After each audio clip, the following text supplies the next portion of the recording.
करेगा कब करेगा? जब लॉगिन करे। ठीक, तो कल हमने सिंपल लॉगिन का तो बना लिया था, उसका तो कोई फायदा ही नहीं हुआ, क्योंकि आपने देखा लॉगिन करो ना करो, ठीक, वो एक्सेस नहीं हो रहा। तो आज हम लोग क्या करेंगे,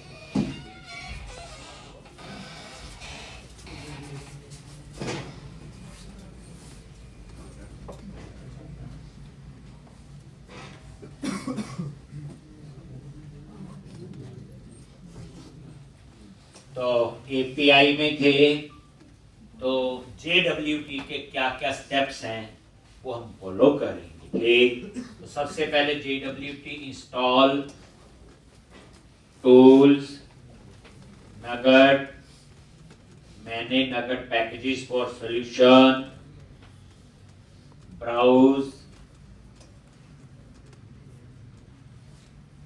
JWT।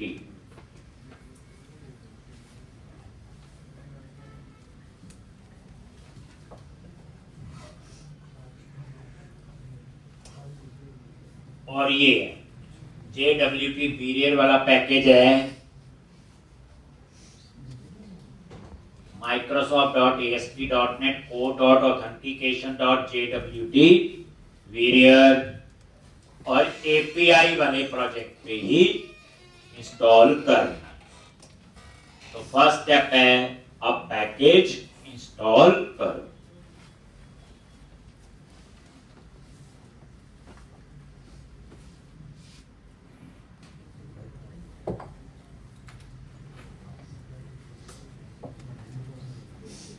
और यहां पे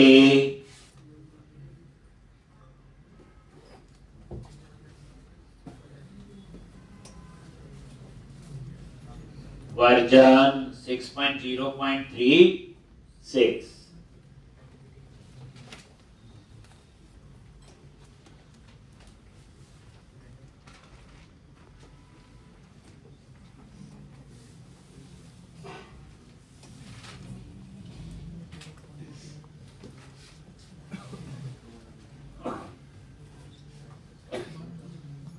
और इंस्टॉल पे क्लिक करो और आई एक्सेप्ट।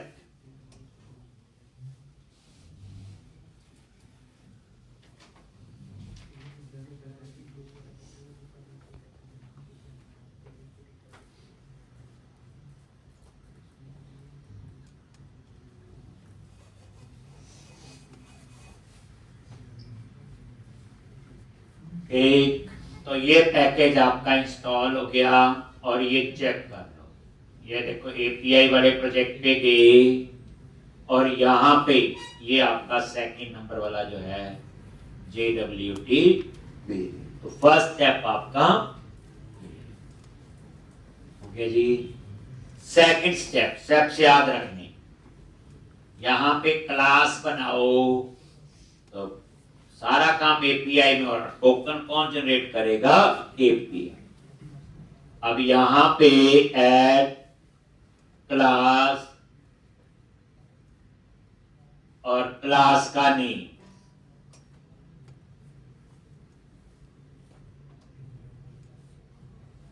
एक, और यहां पे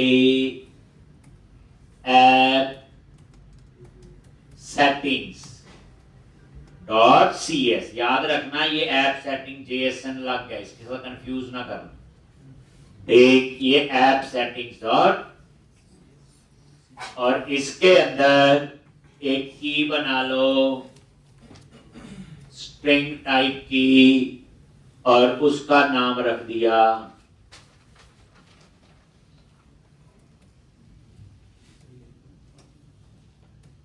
सीक्रेट।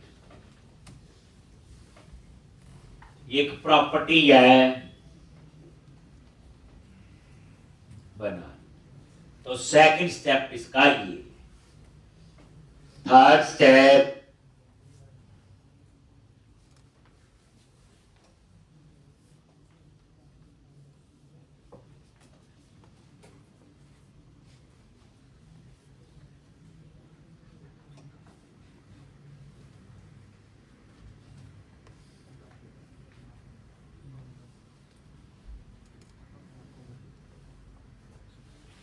JS और यहां पे JS है और यहां पे कॉमा और यहां पे आप की बना लो केस को जो क्लास का नेम है, मेन की बना दी यही और उसके बाद सबकी इसकी बना दी सीक्रेट। बताइए ऐसा सा पहले पढ़ा हुआ और यहां पे कुछ भी लिख दो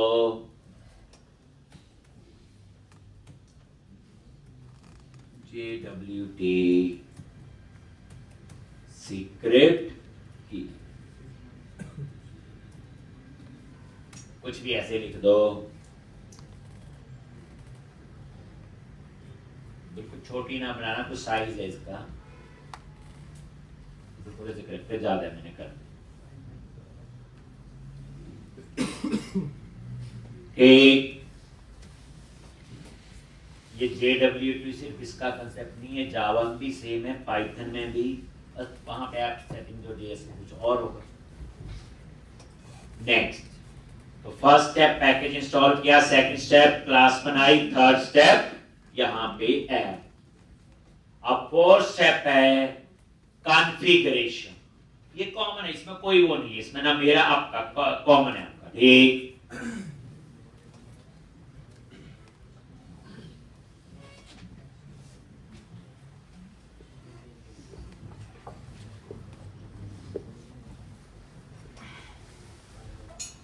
program.cs और यहां पे इसके ऊपर where app is equal to builder dot और यहां पे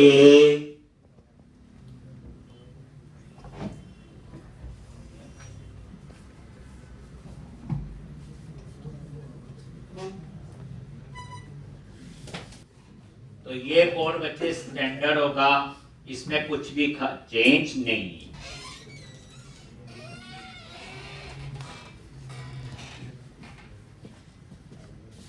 और यहां पे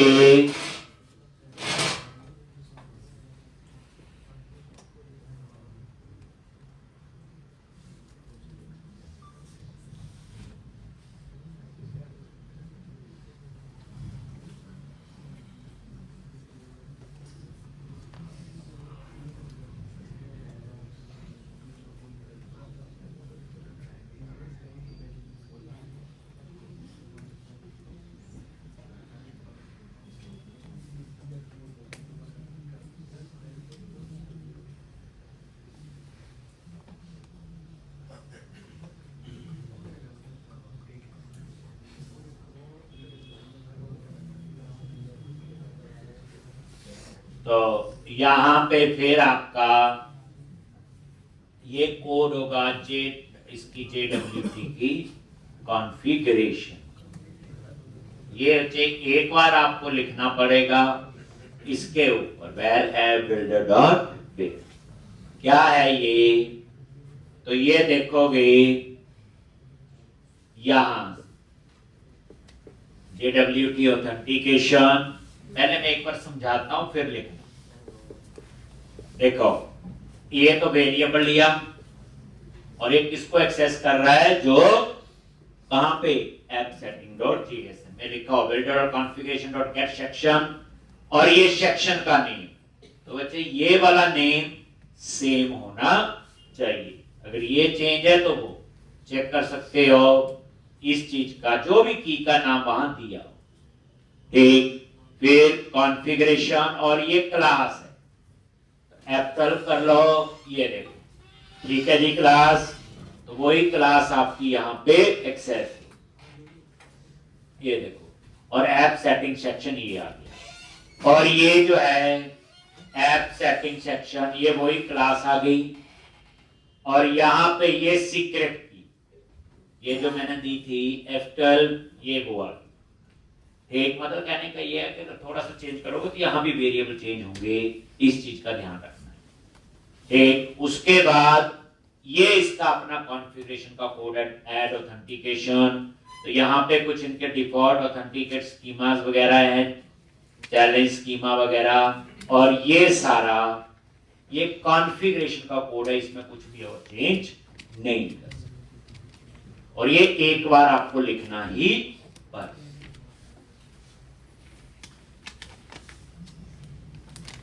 जब भी JWT यूज करना, यहां तक का कोड सेम है। अगर यही रूल फॉलो करोगे तो यहां पे कुछ भी चेंज करने की जरूरत नहीं।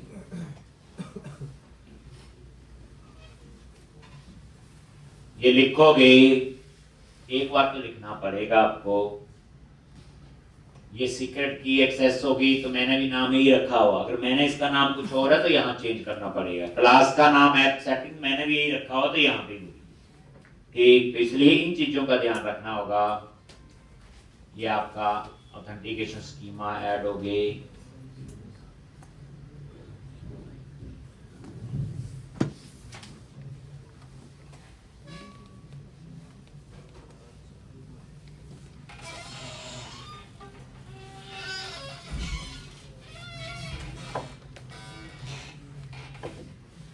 देखा था टोकन में क्या आ रहा है, नल आ रहा है। अब वो टोकन जो है याद रखना, जितनी बार कोई लॉगिन करेगा उतनी बार ही नया टोकन होगा, इसलिए हम उसे डाटाबेस में स्टोर नहीं करते। तभी आपने देखा होगा यूजर मॉडल जो बनाया था उसमें मैंने टोकन लिया हुआ था नॉट मैप।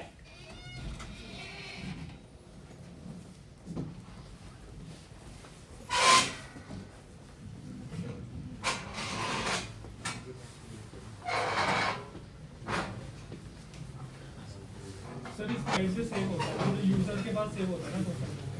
सेव तो कहीं नहीं होगा, मतलब की जो साइन होता है वो टोकन JWT के थ्रू। जो टोकन है, जैसे मैंने अभी लॉगिन किया, टोकन जनरेट हो गया, यूज होगा, ठीक, मैं दोबारा लॉगिन करूंगा तो नया टोकन बनेगा। टेम्परेरी होता है, याद रखना है, अगर फिर तो गड़बड़ी होगी। बट सर जब मैं पढ़ रहा था तो JWT जो होता है वो इसीलिए यूज होता है क्योंकि सर्वर जो होता है वो एक जो सेशन होता है वो एक ही सर्वर से कम्युनिकेट करता है। जो JWT होता है वो मल्टीपल सर्वर से कम्युनिकेट कर सकता है। फॉर एग्जांपल अगर जैसे कोई छोटी वेबसाइट है, वो एक ही सर्वर पे उसका सारा लॉगिन डिटेल सब कुछ उसका सेशन स्टोर्ड है। बट आजकल की जो वेबसाइट्स होती है वो मल्टीपल सर्वर्स को यूज़ करती हैं, जैसे मोबाइल के लिए अलग हो गई, वेबसाइट के लिए अलग हो गई। तो ऐसे तो अगर मान लो कि उसका जो लॉगिन डिटेल्स है वो एक सर्वर पे है, तभी तो कर रहे हैं, क्योंकि API अलग सर्वर पे है और जहां API को कंज्यूम करोगे वो आपका अलग सर्वर होगा नहीं होगा? एक तो इसलिए जनरेट कौन करेगी API, यूज कौन करेगा? जो फ्रंट एंड आपका कोई और लैंग्वेज भी हो सकती है। तो इसलिए ये तभी हमें यूज करना पड़ रहा है। अगर अपने लिए तो हमें जरूरत ही नहीं थी। हम तो अपना डाटाबेस में यूजर पासवर्ड चेक कर ही लेते हैं, आइडेंटिटी फ्रेमवर्क में किया ही था, याद करो आप प्रोजेक्ट में, वहां कहां टोकन यूज किया, क्योंकि वहां रिक्वायरमेंट ही इतनी थी कि मुझे अपने प्रोजेक्ट में ही रहना है। अपने प्रोजेक्ट से जब बाहर कुछ भेजना लाना है तब इन चीजों की जरूरत होती है। अपने लिए तो जरूरत नहीं पड़ती, फिर तो जरूरत नहीं है टोकन बेस्ड ऑथेंटिकेशन का।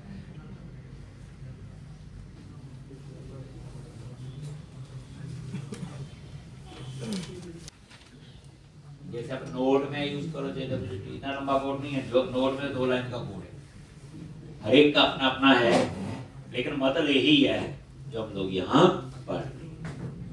वो तो एक लैंग्वेज का काम होता है, कैसे करना कैसे नहीं।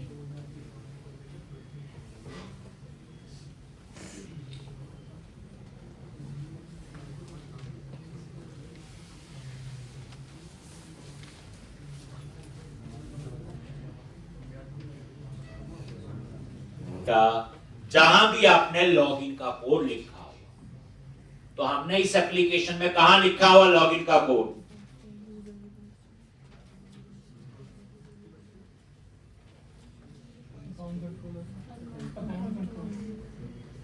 देखो बोला कहां लिखा हुआ यूजर पासवर्ड ठीक है कि गलत है?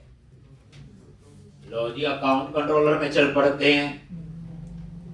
यहां कहां लिखा हुआ यूजर पासवर्ड ठीक है कि गलत?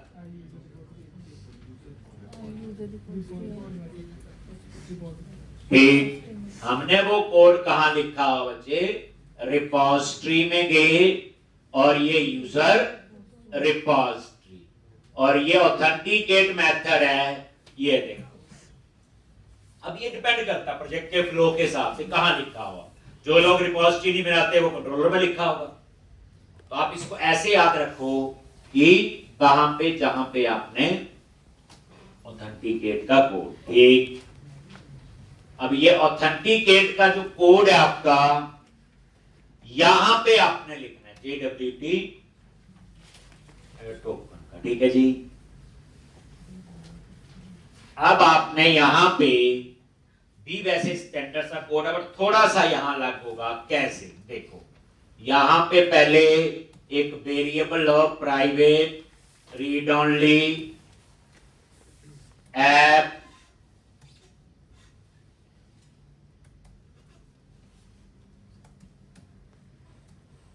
सेटिंग्स टाइप का आपने वेरिएबल ले लिया। ठीक, कॉमा, और ये, लेकिन ये ऐसे नहीं आता। यहां आई ऑप्शंस, और यहां पे भी ऐसे, और यहां पे डॉट वैल्यू, इस तरह से।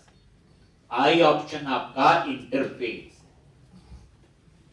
ये वही ऐप सेटिंग क्लास को एक्सेस करने के लिए। ठीक,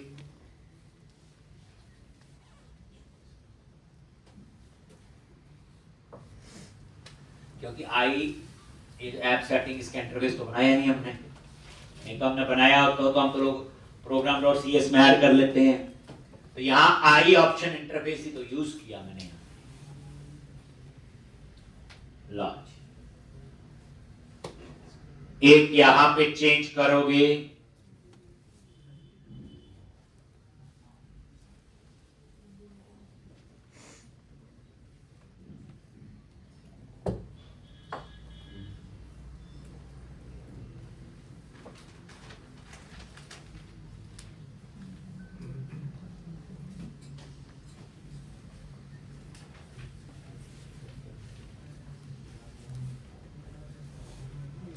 यूजर की इंफॉर्मेशन इसमें आ रही। यूजर इन डीबी में क्या आ रहा है? यूजर की इंफॉर्मेशन, पर उसमें टोकन नहीं होगा। कैसे? ये देखो, यूजर्स पे F12 किया, ये जो यूजर मॉडल बनाया था, देखो यूजर का नेम है, पासवर्ड है और रोल है, लेकिन टोकन नहीं है, डाटाबेस में है ही नहीं ये टोकन।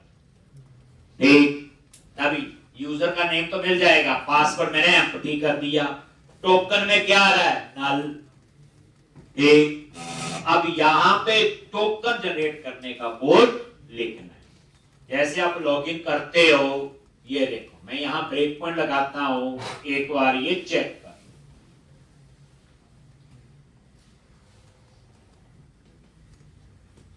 ये कोई एरर दे रहा है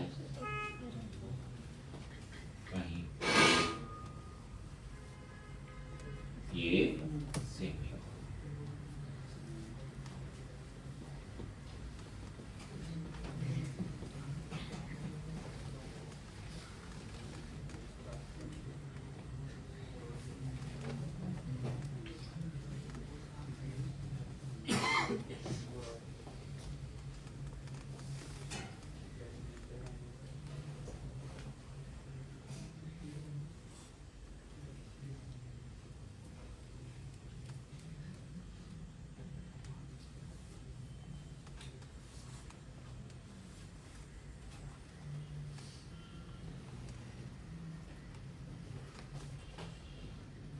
और यहां पे यूजर नेम क्या बनाया था बोलो?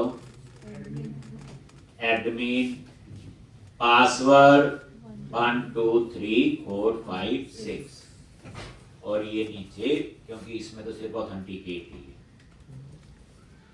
और यहां एग्जीक्यूट पे क्लिक किया आ गया वहां पे। ये देखो इसमें यूजर नेम आ रहा है एडमिन और ये पास। F10 लॉगिन किया, अगर नल है तो यूजर पासवर्ड गलत है, कुछ ना कुछ ऐसा, लेकिन नल नहीं है। और ये देखो यहां से ये यूजर की इंफॉर्मेशन रिटर्न करेगा। देखोगे ये, अब देखना ध्यान से, ये यहां पे आ जाओ, ID 1 आ गया, यूजर नेम एडमिन आ गया, पासवर्ड एम्प्टी जो मैंने किया था, और रोल में एडमिन आ गया कि बाय डिफॉल्ट जो भी यूजर था उसका रोल एडमिन डाला हुआ, और टोकन में क्या आ गया, नल। अब ये टोकन जनरेट होगा, तो इसके लिए हम लोग यहाँ पे कोड लिखने जा रहे थे यहाँ पे, ठीक है जी। अब यहाँ पे आपको क्या करना है, एक तो जो आपकी यूजर रिपोजिटरी में सेम सही कोड है बच्चे,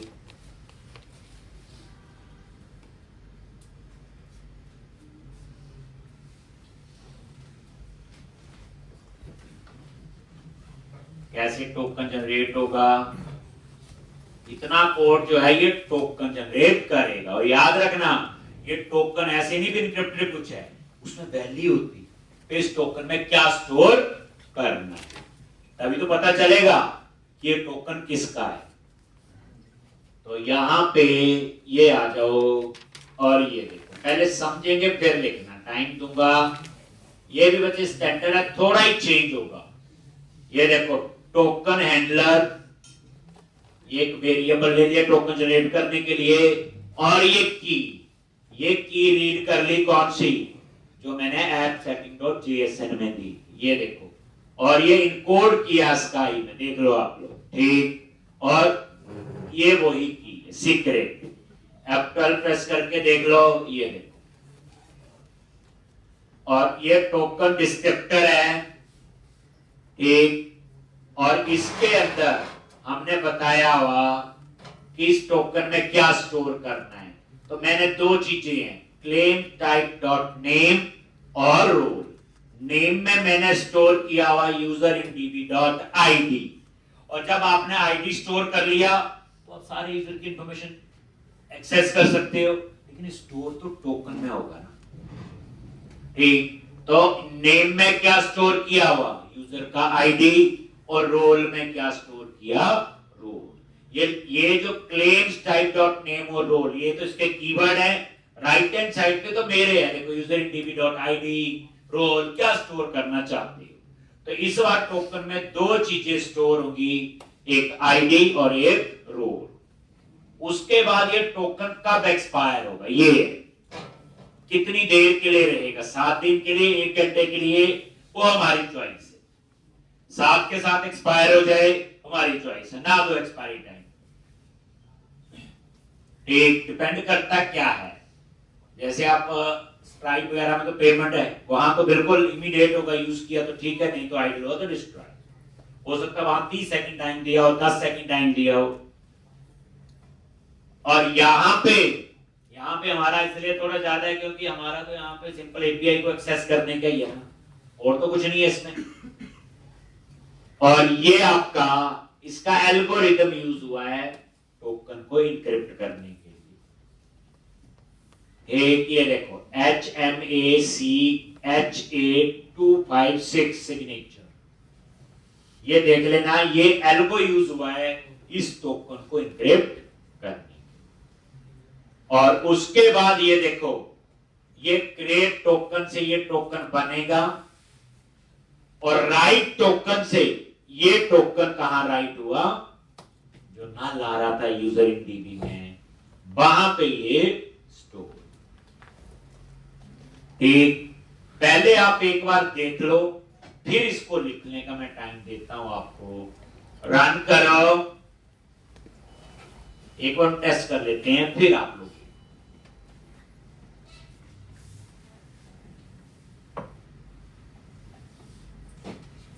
login, try it out. Simple दो चीजें देनी, क्या, यूजर नेम दे दिया एडमिन 1 2 3 4 5 6 पासवर्ड, और एग्जीक्यूट पे क्लिक किया, आगे ये यूजर नेम भी आ गया और पासवर्ड F10 पता ही है। अब नल तो नहीं होगा, ठीक है, यूजर पासवर्ड हमारा ये देखो टोकन हैंडलर और ये की जो मैंने वहां लिखी थी, तो यहां पे नजर मारो, यहां पे कैसे लिखी थी ऐसे, और यहां पे कैसे आ गई बाइट्स, ठीक। और एक टोकन डिस्क्रिप्टर से ये टोकन बनेगा, कब टोकन एक्सपायर होगा, टोकन में क्या स्टोर करना है, एल्गो कौन सा यूज हुआ है, उसके बाद क्रिएट टोकन से वो टोकन बन गया।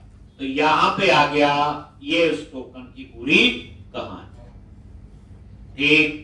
इसी तरह से राइट टोकन से यूजर इन डीबी में आ गया, पासवर्ड एम्प्टी हो गया, और ये देखो यहां पे ये रिटर्न हो गया। ये देखना आप नीचे, ये देखो आईडी भी आ गया सारा, और ये टोकन भी आ, और ये टोकन आपको ऐसे नजर आएगा किसी को, तो जिसने मेरी एपीआई यूज करनी मैं उसको ये टोकन दूंगा, ये वाला यूजर पासवर्ड ये टोकन देंगे बस, ठीक।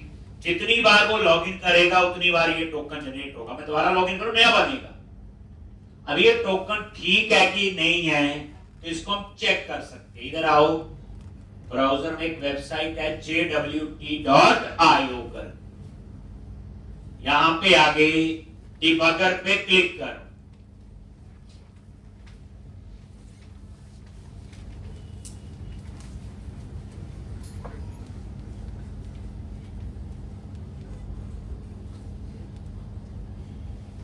और यहां पे ये टोकन आपने पेस्ट कर, और ये देखो यहां पे ये देखो नेम में आ गया आईडी 1 और रोल में आ गया एडमिन। ये दो चीजें आपकी स्टोर हैं, इसका मतलब ये टोकन ठीक बन है, ठीक है जी। तो इस तरह से jw.io में जाओ, डिबगर पे क्लिक करो, और यहां पे आपका जो इंपोर्टेड टोकन है ये लिखा हुआ पेस्ट टोकन हियर, और राइट हैंड साइड पे टोकन में क्या इंफॉर्मेशन है, दो ही चीजें, नेम और रो। नेक्स्ट क्वेश्चन में 6 चीजें और डालूंगा तो वो भी यहां पे आएंगी, लेकिन यूज ये टोकन है उसको नहीं नजर आएगा, ये इंटरनली चलेगा, ऐसे तो कोई भी लिख दे कुछ भी चल जाएगा, ठीक। तो इतना कोड पहले बच्चे समझोगे, ये कहानी थी, लेकिन अभी भी इसका कोई फायदा नहीं। लो, तो पहले आप इसको लिखो सारे को, टोकन जनरेट हो गया। अभी ये टोकन जो मेरी एपीआई को यूज कर रहा है उसको देना भी है ना। अभी तो टोकन सिर्फ बना है, दिया नहीं है। जैसे आपने यूआरएल दिया http://localhost/port/national साथ में उसे टोकन देना पड़ेगा, फिर वो टोकन मुझे वापस भेजेगा, फिर मैं उस टोकन को ऑथेंटिकेट करूंगा तो मैं उसको डाटा भेजूंगा। इस समय मैं एपीआई, तो ये आप लोग कहां लिख रहे हैं पता चल गया। यूजर रिपोजिटरी के अंदर ये कोड लिखना है, JWT टोकन यहां ये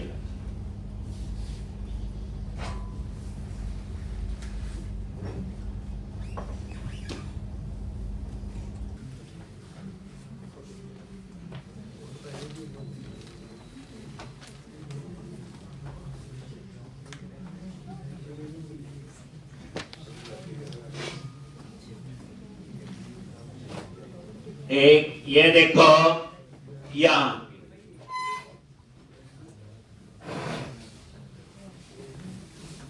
पोस्ट, देखो आपने लॉगिन नहीं किया, क्या नेशनल पार्क एक्सेस हो रहे हैं ऑथराइज लिखा हुआ, एग्जीक्यूट पे गए और यहां पे इस बार एरर चेंज हो गया, 500 की जगह 401। 401 जो होता है अनऑथराइज्ड के लिए होता है। किसके लिए होता है? अनऑथराइज्ड के लिए। अब प्रॉपर आ गया, है तो एरर ही, पहले 500 आ रहा था, ठीक, जब JWT अप्लाई कर दिया तो मैसेज चेंज हो गया 401, यानी आपको ये एरर ही है 401 अनऑथराइज्ड। अगर आप लॉगिन कर लेते हो, लॉजिक ट्राइट आउट, और यहां पे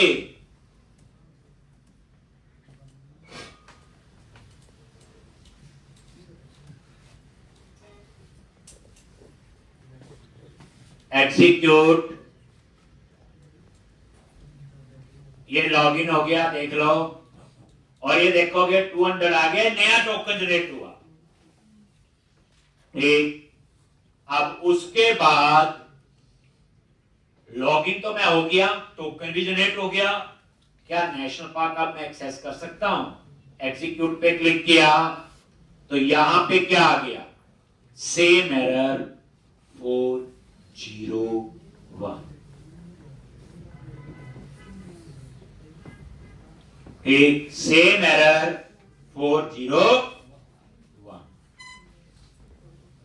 हो गया जी। तो इस तरह से अभी इस टोकन का कोई फायदा नहीं। अब इस टोकन को हम पास करेंगे HTTP हेडर में, ठीक, और ये कहां यूज होगा? जिसको ये डेटा चाहिए, अब वो कहानी आपकी होगी। तो अभी तक सिर्फ इतना हुआ, टोकन जनरेट होगी, अभी टोकन यूज नहीं। तो हमारे केस में हम कैसे करेंगे? ठीक, या इस एप्लीकेशन में जाके यूज करूं मैं इसको, ये दूसरी जहां पे मैं एपीआई को यूज कर रहा हूं वहीं यूज करेंगे जिसको एपीआई दी है, ठीक। लेकिन इस एप्लीकेशन में आपको मैं पहले स्वैगर में ही टेस्ट करके बताऊंगा। मान लो मैं बैकएंड डेवलपर हूं, तो मुझे बैकएंड में ही टेस्टिंग करनी है पूरी, तभी मैंने आगे जाना है। मुझे नहीं पता ये टोकन अभी काम कर रहा है कि नहीं कर रहा है, ठीक है, इतना मुझे पता चल गया। तो अब मैं जैसे अभी क्या, मुझे तो पता नहीं चला, लॉगिन भी हो गया, टोकन भी जनरेट हो गया, लेकिन पार तो फिर नहीं आ रहे, वहां 401 आ गया मैसेज। तो अब मैं सिखा रहा हूं आपको स्वैगर में कैसे इसकी टेस्टिंग करनी है इस क्वेश्चन में। लेकिन नेक्स्ट क्वेश्चन जो करवाऊंगा, टोकन बनाऊंगा ASP.NET कोर में, एपीआई में, और यूज कहां करेंगे? एंगुलर, ठीक। और याद रखना है, एक आपको नया सॉफ्टवेयर इंस्टॉल करना है, वो है VS कोड। अभी है एक दो दिन, VS code, visual studio code चाहिए होगा, बाकी एंगुलर रेक्ट नोड हम उसी में ही करेंगे। अब यहां पे तो कैसे हम टेस्ट करते हैं? टेस्टिंग तो नहीं हुई हमारी, टोकन बन गया, तो उसके लिए आप एक क्लास बनाओ कॉन्फ़िगर स्वैगर। मतलब कहने का बच्चे, जो मैं अब बता रहा हूं उसका नहीं भी लिखोगे तो भी कोई वो नहीं है, इसका कोई प्रोग्रेस, सिर्फ जिसने एपीआई बनाई उसने टोकन देखना है ठीक काम कर रहा है कि नहीं, क्योंकि अभी 401 आ रहा है मैसेज। तो स्वैगर में हम उसकी कैसे टेस्टिंग करेंगे? तो इसके लिए बच्चे एक हम क्लास बनाएंगे कॉन्फ़िगर स्वैगर ऑप्शन, वही एपीआई में ही है, add class configure swagger option, और यहां पे इनहेरिट करो, ये आपका बच्चे एक इंटरफेस है जो बना हुआ है, आई कॉन्फ़िगर ऑप्शन, और ये इंटरफेस को क्या करो? इंप्लीमेंट। मतलब अब हम सीखने जा रहे स्वैगर में ही, अगर ये टेस्ट करना हो टोकन पास करके, तो उसके लिए सिखा रहा हूं, जस्ट फॉर टेस्ट। तो मैंने एक नई क्लास बनाई कॉन्फ़िगर स्वैगर ऑप्शन में, इसी एपीआई में, ठीक। जैसे हो गया ना, आपको बोला जाए आप बैकएंड डेवलपर हो, आपने 500 एपीआई बनाई, JWT ने टोकन जनरेट किया, तो आपको नहीं पता कि टोकन जनरेट हुआ भी है कि नहीं हुआ है, तो ठीक है कि गलत। हमने पोस्टमैन में करना है, पोस्टमैन क्लास जनरेट हाँ, करनी है। पोस्टमैन में जाना पड़ेगा, क्लास थोड़ी जनरेट करनी है, वहां तो पोस्टमैन में सीधा जाके टेस्ट कर लो। ठीक, पोस्टमैन में सीधा जाके ही टेस्ट करो।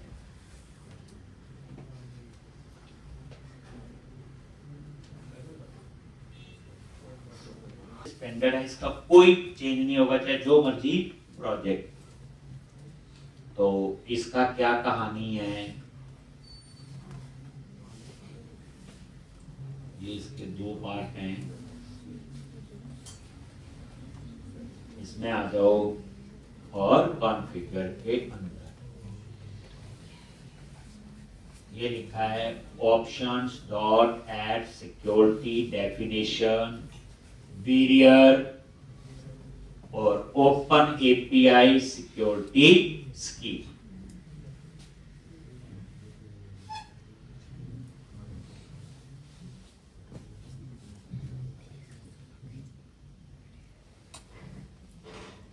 इसलिए इसके लिए आप जाते हैं वो नाम डबल कोर्स में। एक जैसे लिखा हुआ कि इसको यूज कैसे करना है, यहां लिखा है inter barrier space that token, एक टेक्स्ट बॉक्स लगा होगा, ये खुद लगाएगा, और उसमें आपने क्या कर लिखना है, बैरियर देन स्पेस देना है और उसके बाद उस टोकन को पेस्ट करना है, जिसका एग्जांपल है नीचे लिखा हुआ बैरियर स्पेस देन टोकन, जो भी टोकन हो। तो टेस्टिंग के लिए कर रहे हैं ना, तो उसको बता देंगे ना कि ये चीज लिखनी है, ऐसे लिखो। तो ये सिंपल बताने के लिए ये डॉक्यूमेंटेशन में आपने डिस्क्रिप्शन में बता नेम ऑथराइजेशन यही लिखना है एक एप्स में, इन हेडर से डेटा जाएगा, टाइप और स्कीमा एपीआई की, और ये वेरिएबल। तो ये पार्ट क्या करेगा इसका, ये डिजाइन बनाएगा, क्या बनाएगा, ये न्यू रो के लिए स्लैश एंड स्लैश आर जैसे होता है।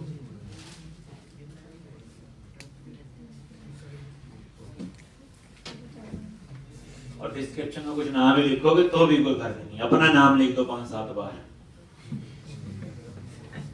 इसमें ये बताया गया है एक टेक्स्ट बॉक्स लगेगा, एक क्या लगेगा, टेक्स्ट बॉक्स। ठीक, उस टेक्स्ट बॉक्स में टोकन कैसे लिखना होता है, barrier space then token.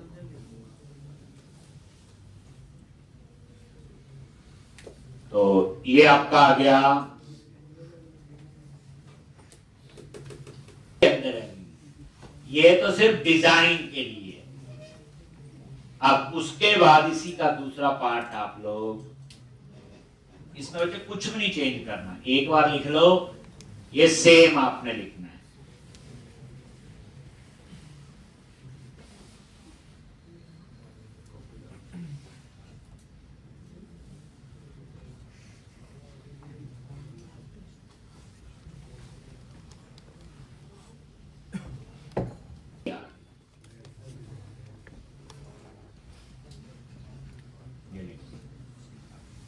Open option dot add security requirement, और ये आपने पास कर।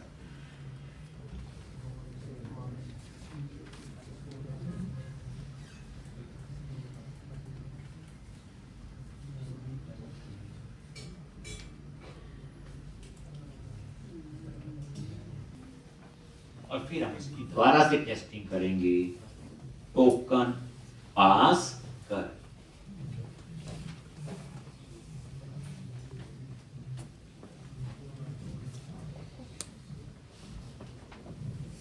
कल मेरा टारगेट है ये कंप्लीट करें बच्चे, और जो असाइनमेंट मैंने दी है कंप्लीट तब होगा जब उन असाइनमेंट्स को आप लोग कंप्लीट कर।